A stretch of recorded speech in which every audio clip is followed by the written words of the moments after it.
beautiful girl that I met made in Japan. The beauty of her face was beyond my wildest dreams. 27 days alone means 20 million ways to cope with love.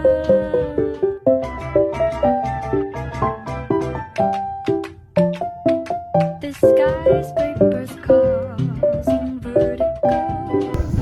Assalamualaikum warahmatullahi wabarakatuh. Halo semua, perkenalkan saya Anissa Zarani Aulia, kelas 11 1 absen 5. Nah, kali ini saya sedang berada di lokasi yang terdapat 6 agama. Tepatnya ada di Wiyung.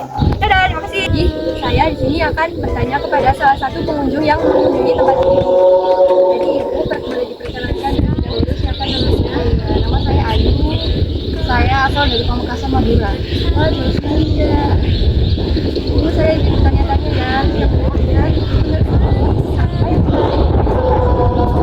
Lokasi ini yang menarik yang pertama kebetulan keluarga yang ada di sini dia yang modern, terus paket, jadi saya dengan suami memutuskan ke sini karena yang pertama memang sudah beberapa kali ke sini.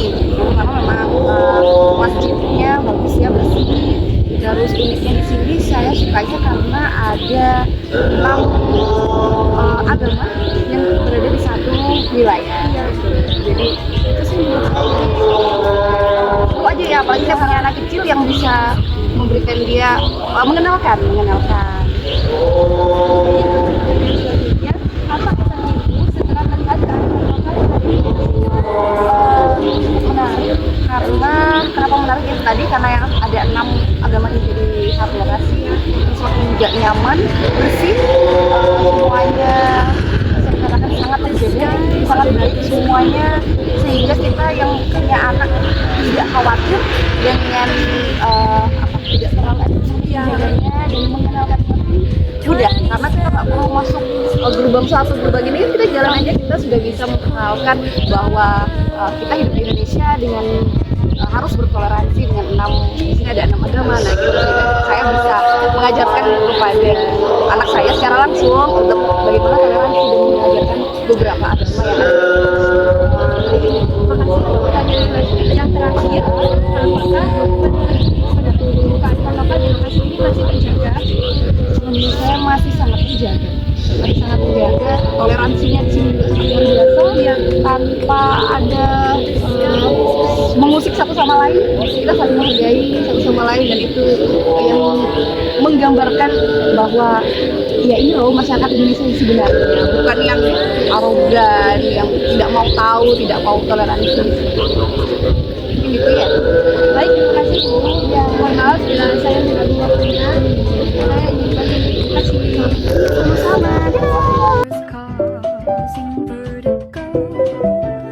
The countdown begins in Tokyo. 27 days. Halo, selanjutnya sekarang kita ada di Museum Paus Cokro Aminoto yang terletak di Jalan Penele. Nah, yang ini ada kamar dari Paus Cokro Aminoto, teman-teman. Di sini ada kasurnya, ada kacanya, ada mejanya juga, sama ada foto-foto sama ada informasinya. Gitu. Nah, kali ini saya berada di Kampung Penele, tepatnya di Museum Paus Cokro Aminoto. Saya akan mewawancarai salah satu kakak yang ada di sini. Baik, boleh diperkenalkan terlebih dahulu, kan namanya siapa? Halo teman-teman, perkenalkan nama aku Firjui. Oke, langsung ke pertanyaannya ya Kak. Yang pertama, gimana kondisi kebersihan dan kelestarian lingkungan di kawasan ini? Jadi untuk kebersihan di lingkungan kawasan Penele ini sangat amat bagus, sangat amat rapi. Terus kebersihannya juga sangat amat dijaga karena memang kan banyak objek-objek wisata. Jadi diharuskan itu pasti dalam keadaan bersih. Nggak mungkin kan kalau misal dijadikan objek wisata tapi ternyata kotor, nggak rapi dan segala macam, pasti kayak nggak enak dilihat dan bakal nggak bisa mengundang banyak wisatawan. Gitu. Jadi sudah dipastikan bahwasannya kawasan Penele ini sangat amat rapi. Oke, baik. Untuk pertanyaan selanjutnya yaitu nilai atau prinsip apa yang dijunjung masyarakat di Kampung Penele ini? Oke. untuk nilai dan prinsipnya itu yang pasti yang pertama adalah nilai kebudayaan, sangat amat dijunjung karena memang di sini kan objek wisata yang heritage gitu, kuno, terus sangat amat banyak sejarahnya. Jadi pastinya nilai kebudayaan itu sangat amat dijunjung. Terus juga yang kedua yaitu nilai sejarahnya juga sangat amat dijunjung karena banyak sekali sejarah-sejarah yang zaman dulu yang sebenarnya banyak orang juga kayaknya masih belum tahu deh tentang Kampung Pela ini. Jadi dengan adanya Kampung Pela ini sangat amat menunjukkan nilai kebudayaan serta sejarah. Jadi bisa dijadikan sebuah kelestarian untuk masyarakat Surabaya khususnya. Terima kasih banyak. Ya, terima kasih. Mohon maaf udah ngomongin. Iya, Nah, jadi teman-teman, sekarang aku ada di Kampung Lawas Mas Pati.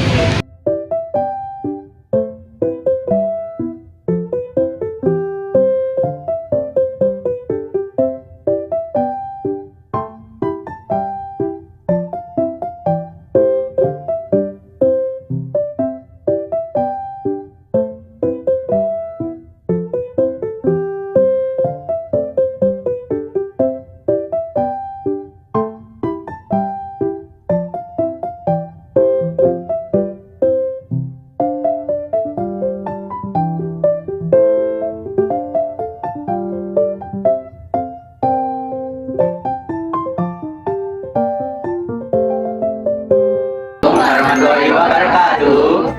Kami dari SMA Negeri 12 sedang berada di Kampung Lawas Mas Pati dengan Bapak Suyatno. Oke Pak Wi. Ya, di sini saya mau tanya-tanya seputar tentang Siap, monggo. gimana saja. Monggo, selanjutnya. Baik, pertanyaan yang ketiga yaitu kapan dan bagaimana kampung ini mulai berkembang menjadi kampung wisata? Tadi saya ngomong mulai 2015 sampai sekarang berkat kita mengikuti lomba-lomba lingkungan yang sering menang.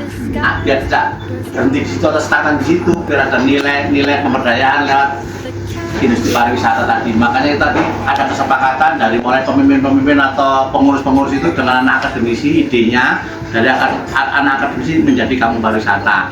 Dengan adanya kita ini sudah istilahnya bisa dikatakan bisa disahkan atau dinobatkan oleh Bu Wali Kota yang lama yaitu Bu Risma menjadi kampung pariwisata mulai 2015 sampai sekarang ini.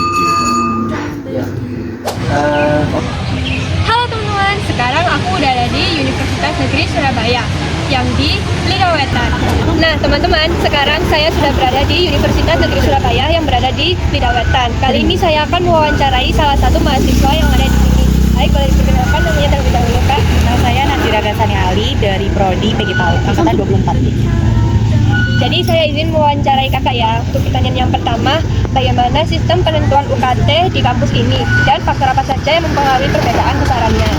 Kalau dari saya sendiri mungkin penentuan UKT itu didaftar waktu proses akan masuk. Jadi nanti dari universitas akan ngecek ininya latar belakangnya kita dari misal pekerjaan orang tua, gajinya gimana, lalu pengeluaran bahkan kayak listriknya itu juga nanti dicatat. Dan faktor apa mungkin ya itu tadi sih kayak kepunyaan dari orang tua, misal harta benda, lalu kayak motor, mobil itu semua jadi faktor penentu gitu. Itu nanti di dalam semua ya Kak. Tadi nggak bisa. Iya, ada yang foto, ada yang berupa data. Baik, untuk pertanyaan yang kedua yaitu fasilitas apa saja yang paling sering digunakan untuk mahasiswa Kak di kampus? Nah, kalau ini untuk prodi saya atau untuk keseluruhan? Boleh keduanya. Nah, kalau di prodi sendiri sih palingan ruangan sih, kayak ruang musik, lalu ada, karena prodi pendidikan ada mikro untuk mengajar, lalu ada juga yang baru itu ada ini ya, TV, tapi lumayan bagus karena baru gitu. Ya, lumayan sering gitu. Kalau untuk secara keseluruhan sebagai mahasiswa, Kalau keseluruhan untuk belajar ya, itu baru aja ada pendopo, itu baru beberapa fasilitasnya itu diganti kayak meja-mejanya baru diganti, lalu ditambahin kayak stop kontak tuh bagus banget. ini juga